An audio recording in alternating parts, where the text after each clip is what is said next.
Lanjut Pak nggih di bagian mesin. Nah, ini sebelum kita servis, kita lihat untuk kondisi mesin panjangan. Nah, ini kita temukan Pak untuk bagian ini nggih. Untuk bagian pengaman Pak. Nah, untuk saran dari kami ini dilakukan pemotongan Pak yang hampir jatuh ini. Jika di double tip atau di lem lama kelamaan terkena panas bisa seperti ini lagi Pak. Untuk saran dari kami dipotong untuk bagian yang hampir lepas ini. Soalnya jika lepas terus kena knalpot takutnya malah terbakar Pak. Dan jika Bapak ingin diganti satu semua ini Pak, dari sini sampai sini. Untuk dari kami dilakukan pemotongan aja Pak, dan agar tidak jatuh ke knalpot. Soalnya bawah ini kan knalpot Pak, takutnya malah terbakar. Oke. Selamat sore Pak. Nah, ini laporan bagian mesin nggih. Ini langsung kita mulai dari sistem pengapian. Kita awali dengan busi. Nah, ini busi masih menggunakan iridium nggih.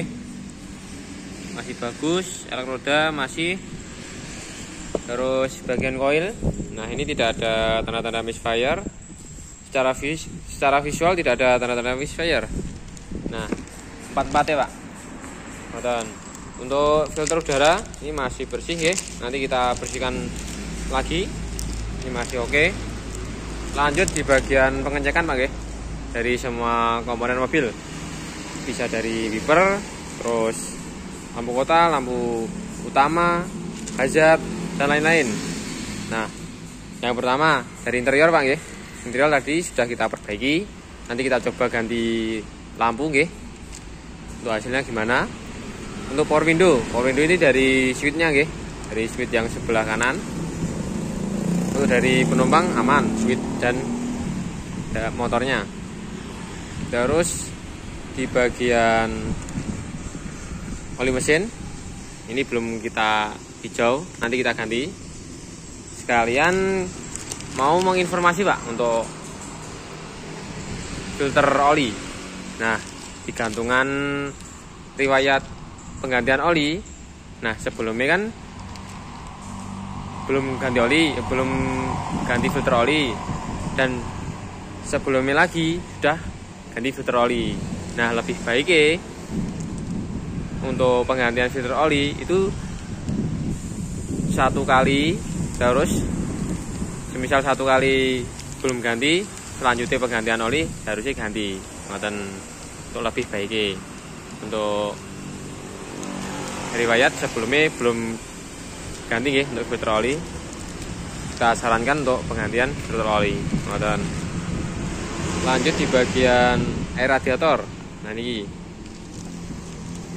air radiator ini menggunakan kulen hijau, akan tetapi ini untuk radiator ini sudah mulai kotor Pak. Nah, ini Pak.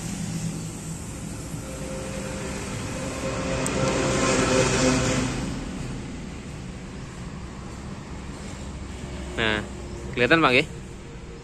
Untuk sarannya dilakukan servis radiator.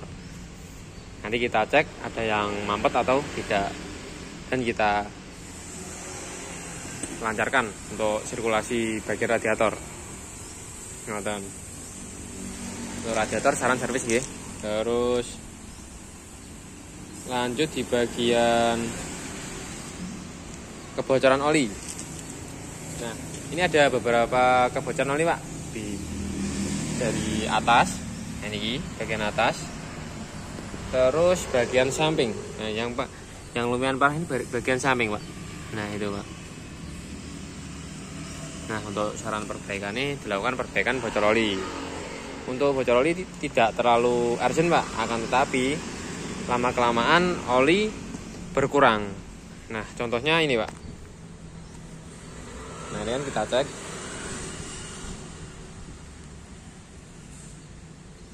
Nah, ini 3 garis minimal.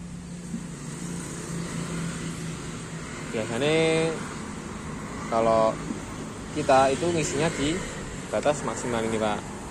Nah ini berada di batas minimal. Nah itu menandakan oli berkurang. Nah oli berkurang disebabkan oleh kebocoran oli tersebut, bisa dari atas dan bisa dari samping. Nah untuk pengerjaannya tidak bisa sehari jadi Pak, soalnya kita harus membersihkan dulu dan kita cek dari mana bocornya, terus kita perbaiki untuk yang mengakibatkan kebocoran itu. Nanti setelah itu kita cek lagi untuk kebocoran masih ada atau tidak. Ngoten nggih untuk yang kebocoran oli. Mungkin itu saja untuk dari kami. Nanti jika ada temuan lagi atau temuan tambahan, kita langsung lapor ke panjenengan. Jika panjenengan ingin ditanyakan, bisa langsung tanya ke admin kami nggih. Dan ini nanti kita pilah Pak, yang mana yang urgent kita pilah. Ngoten. Sekian nggih untuk laporan pengerjaan bagian mesin. Terima kasih. Selamat sore. Selamat sore Pak. Nah ini untuk oli matic nggih, oli transmisi. Nah ini kita coret karena di gantungan riwayat penggantian oli transmisi itu tidak ada Pak. Ngoten.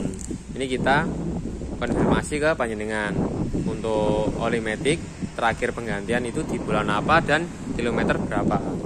Nah ini untuk kilometer panjenengan sudah tinggi Pak ya, 150.000. Ngoten. Untuk penggantian oli matic itu bagusnya di 20.000 sampai 40.000 Pak, maksimal 40.000 seharusnya diganti untuk perawatan di bagian matic ya.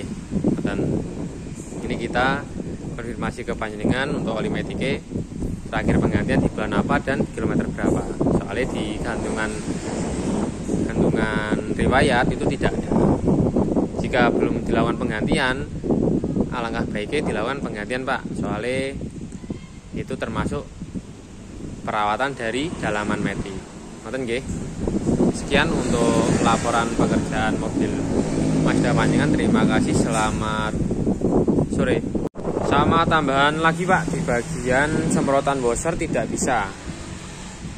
Nah setelah kita cek, kita telusuri untuk motor washer aman. Nah ini kita temukan, nah ini 2 selang putus Pak. Nah ini, nah itu Pak, putus, kelihatan nggih? Dan itu yang menyebabkan air washer tidak mau nyemprot. Nah dan untuk saran perbaikan ini dilakukan penyambungan selang Pak. Untuk selang diperbaiki dan disambung.